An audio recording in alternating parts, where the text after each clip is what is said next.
So to remove these 7-point screws from the Bird 3, what you want to do is use a T25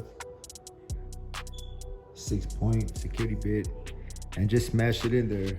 I'll show you guys. So you want to make sure your little fork aligns with the sides of the corners on this bolt.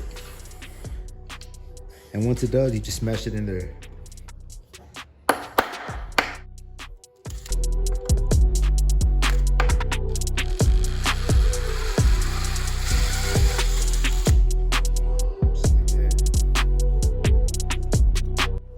And just repeat the same process. Just align the points with the corners.